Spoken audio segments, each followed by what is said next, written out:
Hello and welcome to this video. In this video, we are going to do question from paper 3, variant 32, May-June 2020, question 5, based on standard costing. The question states that We Limited operates a standard costing system and a system of budgetary control. The budgeted information and the standard costs for March 2020 were as follows. The budgeted output was 2,500 units. The budgeted fixed overheads were $48,000. The standard cost per unit, and for this the direct material was $24, that is 3 kilos at the rate of $8 per kilo. The direct labor cost was $64, that is 4 hours at the rate of $16 each hour. Then We Limited uses labor hours to absorb the fixed overheads. The actual result for March 2020 were as follows. Output 2,400 units. Fixed overheads were $49,800. Direct material cost was $68,340. Direct material usage was 8,040 kilos. Direct labor costs were $156,864. Direct labor hours were 9,120 hours. In the EBIT of the question, we are asked to prepare a cost statement in a columnar form showing the master budget, flexible budget, and the actual results. Let's do the calculations in our working notes before making the columnar cost statement. We'll start with the master budget or the static budget or the fixed budget, which is on the basis of the standards, which is calculated based on the past experience or based on the industrial standards. Here it is estimated by We Limited that they will produce 2,500 units based on the estimation which is done for the master budget. So we know that the direct material which is required for one unit, which is mentioned in the budgeted standard, as we require 3 kilos of direct material and each kilo is at the rate of $8. So 8 times 3 will be $24, which is given as the budgeted standard, and this is for one unit. And for 2,500 units it will be 2,500 units times 24, which will be $60,000. In the same way, for labor it is mentioned that each unit will require 4 hours of labor work and each hour is at the rate of $16, which is the labor rate. So 4 times 16 will be $64, and this is for one unit. And for 2,500 units it will be 2,500 units times 64, which will be $160,000. And the fixed overheads were given as $48,000. Now let's do the calculation for flexible budget. For flexible budget, we do the calculation based on the actual production, and the actual production was 2,400 units times the direct material cost, which was given as the standard direct material cost was $24, which was 3 kilos at the rate of $8 each. So 3 times 8 will be 24. So $24 times 2,400 units will be $57,600. And for direct labors, it is again the production, which is 2,400 units times the standard cost for direct labor, which was given as $64, and this was 4 hours at the rate of $16 each hour. So 4 times 16, which will be $64. So when we take 2,400 units times $64, we'll get the value as $153,600. And for fixed overhead, it is, we have given information is that for 2,500 units the fixed overhead cost was $48,000. And for 2,400 units, which is the actual production, how much?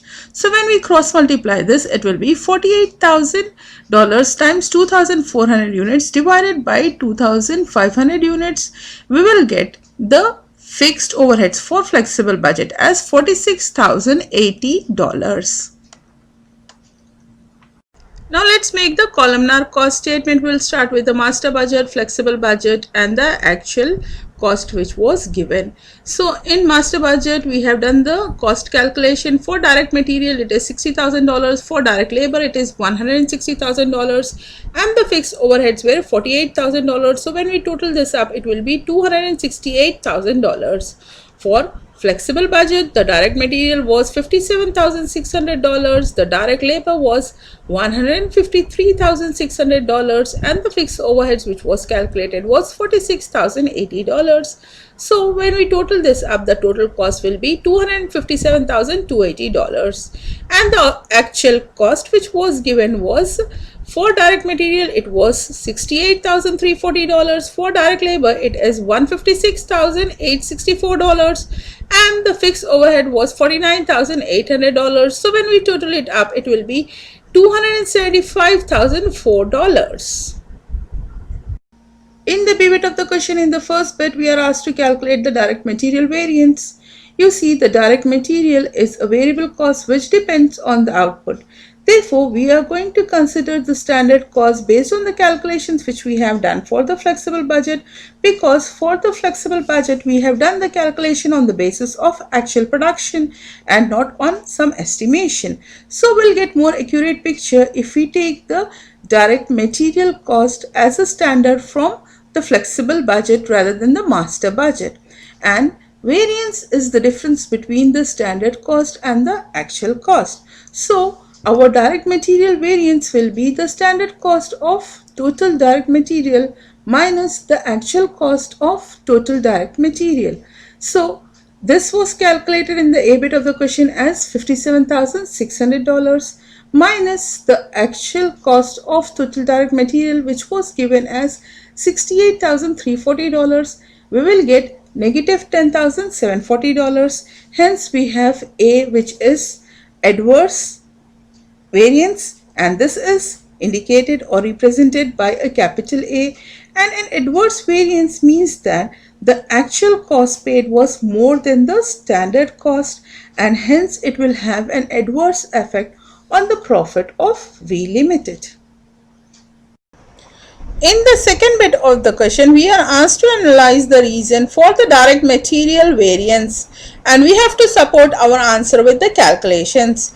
You see, when we have calculated the direct material variance, how we did this? We have taken the direct material cost based on the flexible budget and subtracted the actual direct material cost which was paid, and because of this we got the difference or the variance.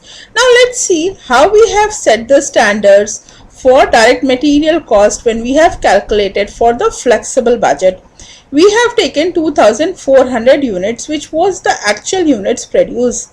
Hence, there will be no difference between the flexible budgeted units of production and the actual units which was produced. So, this will not be the reason for the difference. However, the difference may occur because of this 3 kilos or $8. This 3 kilos is the unit of direct material required for making one product, and if in reality this number of kilos which are required to make one product have differed, then this may lead to a variance, and this variance is called as direct material usage subvariance.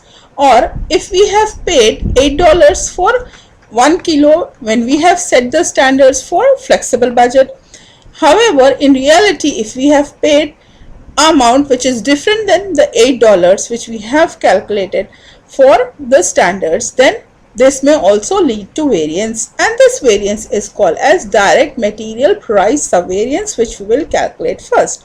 Here, the standards for our direct material price per kilo is $8. The actual price is per kilo is not given, but the total direct material cost is given as $68,340, and the total quantity of direct material which was required is given as 8,040 kilos. So if we take the total cost and divide it by the total quantity, that is $68,340 divided by 8,040 kilos, we will get the price per kilo as $8.50. So this was the price per kilo which was paid during the production. And now we can see there is a difference, that is the standard price per kilo was $8 and the actual price which was paid was $8.5, which is the difference of 50 cents. This is for 1 kilo. And the total quantity which was purchased was 8040 kilos. So 50 cents times 8040 kilos, we will get the price as $4020. And this is negative because it is an adverse variance. Why is this an adverse variance? Because we have paid more than what we have estimated, and because of this there will be negative effect on the profit of V Limited. Now let's see the direct material usage variance and how it differs. You see, when we have calculated the flexible budget, we have stated that 3 kilos of direct material will be required for 1 unit, and based on the actual production, the number of units produced was 2400 units. Hence, the standard usage of material based on the flexible budget will be 2400 units times 3 kilos, which will be 7200 kilos. However, it is given that in actual production, the material which was used was 8040 kilos, which is a difference of 840 kilos, which is negative 840 kilos. And when we multiply it with the price, that is $8 based on our standard flexible budget, we will get the value as negative $6,720. That means we have used more material than what we have estimated, and because of this it is an adverse variance and it will have negative effect on the profit. So now we know that the difference in the direct material was because of the difference in the direct material price subvariance and the difference in the direct material usage subvariance. So if we see this two, that is a negative $4,020 plus a negative $6,720, the total will be $10,740, which will be negative or adverse. And this is the variance which we got when we have calculated the direct material variance. So now we know this variance have been caused because of these two subvariants, that is direct material price subvariance and direct material usage subvariance, and together it has led to a direct material variance of $10,740 adverse. In the first bit, we are going to calculate the direct labor variance. Direct labor cost is a variable cost. It depends on the output. So we are going to take the standard cost for direct labor, which was calculated in the flexible budget, and variance again is the difference between the standard cost and the actual costs which have been paid. So it will be $153,600 minus $156,864. This is the standard cost of direct labor which was calculated in the flexible budget, and this is the actual cost of labor which was mentioned in the information. We will get a negative $3,264. Again, this is an adverse variance, that is here the labor cost was more than estimated, and hence it will have an adverse effect on the profit. In the next bit, we are asked to analyze the reason for the direct labor variance, and we have to support our answer with the calculation in the same way as we have done in the B bit, that is here we have calculated the flexible budget by taking 2400 unit, which was the actual unit of production. However, the difference will be because of the number of hours which have been put in by the labor to make one product, and it will be also because of the wage rate which was paid to the labor per hour. So we are going to see this difference when there is the difference between the labor rate or the wages which have been paid to the labor, it will be called as direct labor rate variance, and when there is the difference between the number of hours which have been put in by the labor to make one product, it will be the direct labor efficiency variance. So we'll start with the direct labor rate subvariance. So here we have the direct labor rate subvariance which is given here. The rate based on our standard is $16, and for actual labor rate which is paid, we have to calculate it because here the total labor cost is given as $156,864.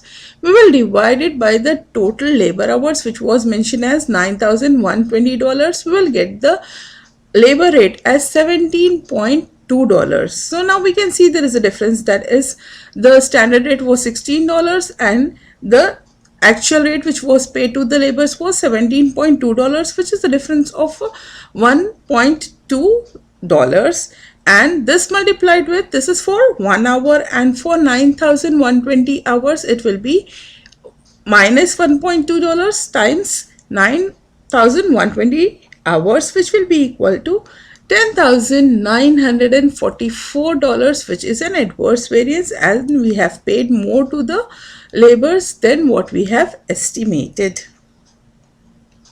Now let's calculate the direct labor efficiency variance. Here the total number of hours which are required to make one unit was 4 hours and the total production was 2400 units. So 2400 units times 4 will be 9,600 labor hours which will be required to complete the production of 2400 units based on the flexible budget. However, in actual production we required only 9,120 hours. That means the laborers were more efficient and they required less 480 hours to complete the production. So this 480 times 16 will be a positive $7,680, and this is a favorable variance because now we are able to complete the work in lesser time, and hence it will have a positive effect on the profit, hence it is a favorable variance. Now if we see, there are two subvariants which has led to the variance in the direct labors. So here one variance which we have calculated is the adverse variance, which will be negative $10,944, plus the positive variance, that is for the direct labor efficiency variance, we have positive $7,680. So negative $10,944 plus positive $7,680, we will get the balance as $3,264, and this will be negative, which is an adverse variance, which shows that the direct labor variance was more than the estimated. And now we know why it was different from what was calculated based on the flexible budget, because of the variance in the direct labor rate subvariance and the difference in the direct labor efficiency subvariance. In the D question, first bit, we are asked to calculate the total fixed overhead variance. You see, the total fixed overhead variance will be equal to the standard fixed overhead minus the actual fixed overhead. So our standard fixed overhead based on our flexible budget was $46,080, which we have calculated in the bit A of the question. And the actual fixed overhead which was given was $49,800. So when we subtract it, we will get a negative $3,720, which is an adverse variance, which states that the fixed overheads were more than what it was estimated, and hence it has a negative effect on the profit. Now before doing the calculation for the second and third bit, let us understand about the fixed overhead with a small example, a very simple example, so that we can understand the fixed overhead calculations more easily.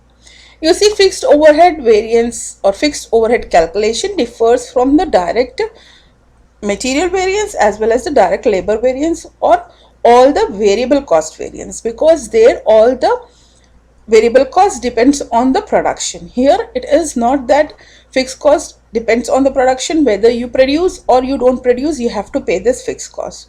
So there will be difference in the way how we calculate the variances, because the way how we recover the fixed overheads also differ. So for this, let us understand with a simple example. Here, suppose as an example, I thought of starting a tuition for accounting. As my friend was taking tuition for a long time, maybe for like say business studies and economics, she was taking tuitions for a very long time, and she was feeling that it's a good way of teaching students. So I thought, okay, I will also start tuition like she's doing. So what I did is I asked her what will be the rent for the place which she has hired. She told me that it was $100. I said, okay, I'll take this tuition like this place for $100, and as I'm the like in the market, I'm starting it for the first time, so I thought I will get at least 5 students for my tuition. So this is my estimations, okay. So this is what is about the master budget, where you estimate the things. Okay. And I have placed an advertisement, and I was about to start the tuition. I went and asked this landlady that, okay, you see, my friend is taking tuition in your place, and you have rented her the place for $100 for 2 hours. So I want the place to be rented even on for the same cost, that is $100. She said no, because she has been taking tuitions for a very long time, and as she was taking the tuition for a very long time and she's my tenant for many years, I have given the place for $100. But for you, as you are a newcomer, I will not rent you the place for $100, but I will rent you for $110. Now, as everything was finalized, I agreed to pay the rent of $110. So here what happened is, my expenditure which I budgeted was $100. Now the actual rent was $110. So this is how the fixed overhead expenditure variance occur. When you make the master budget and plan for your fixed overhead, it may be different when the actual fixed overhead expenditure may occur. So this 48,000 was the master budget fixed overhead expenses which have been planned for, and when it actually was taken up, the production was taken up, the actual amount paid for the fixed overhead expenditure was $49,800, which was an increase of $1,800. And as our fixed overhead expenditure have increased compared to what we have estimated, hence it is an adverse variance and it will have a negative effect on our profit.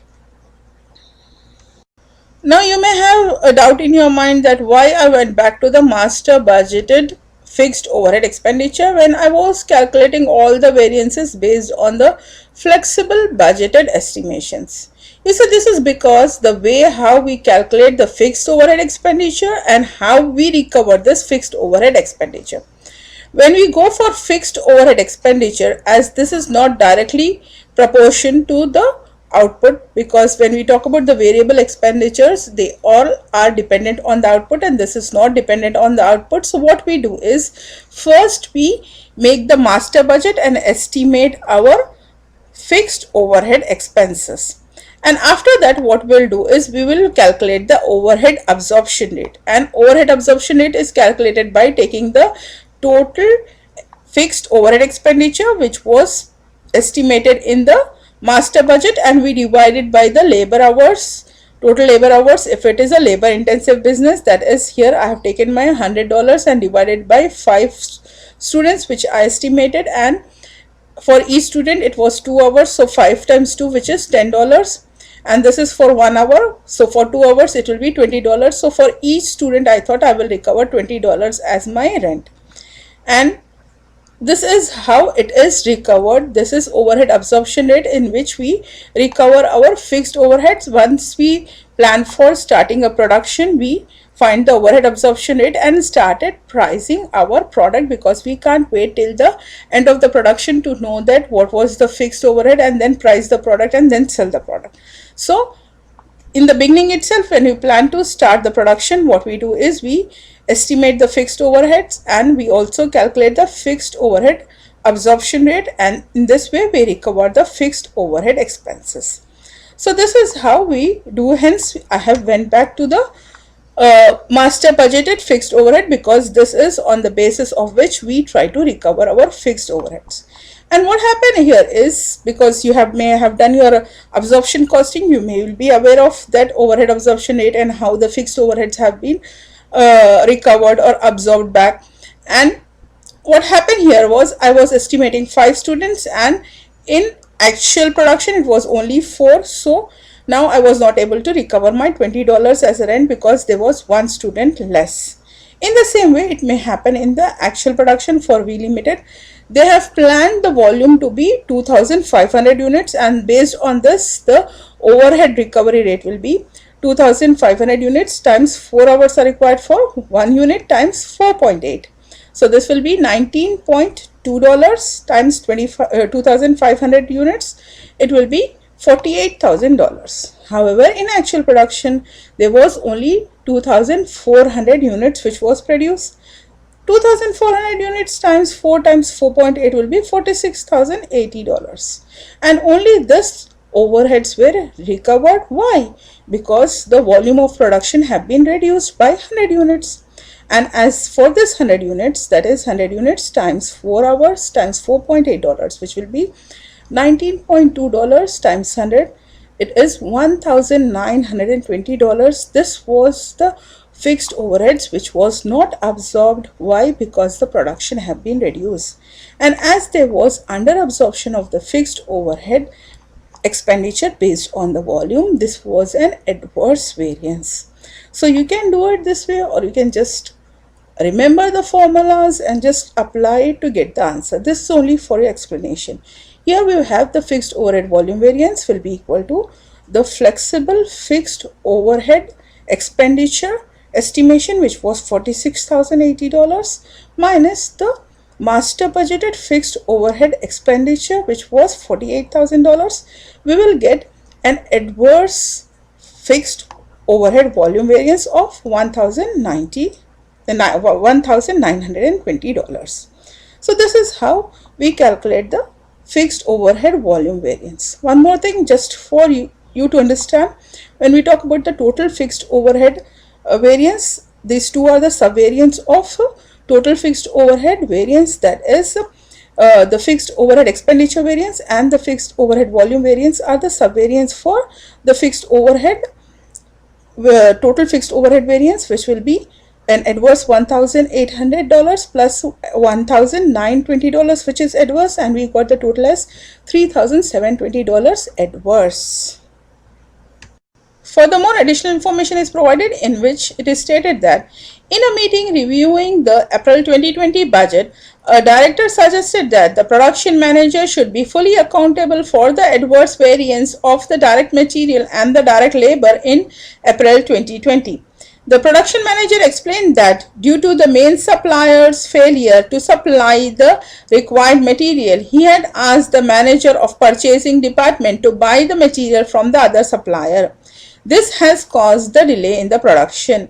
In the EBIT of the question, we are asked to discuss whether or not the production manager should be fully accountable for the adverse variance in the direct material and the direct labor, and we have to justify our answer. The answer for this question is that no, the production manager is not accountable for the variance in the direct material as well as in the direct labor. Why? Because here you see the purchasing department manager, which is the logistic manager, will be the one who will be responsible for getting the material on time and to get the price negotiated with the supplier, because he is the one who will be responsible for buying the material and negotiating the price. And as the production manager is not in charge of this duty, hence he will not be responsible. And the delay in the production was because of the delay in getting the raw material, and because this is again a part of the duty of the logistic manager or the purchase department manager, hence he is not responsible for this delay as well.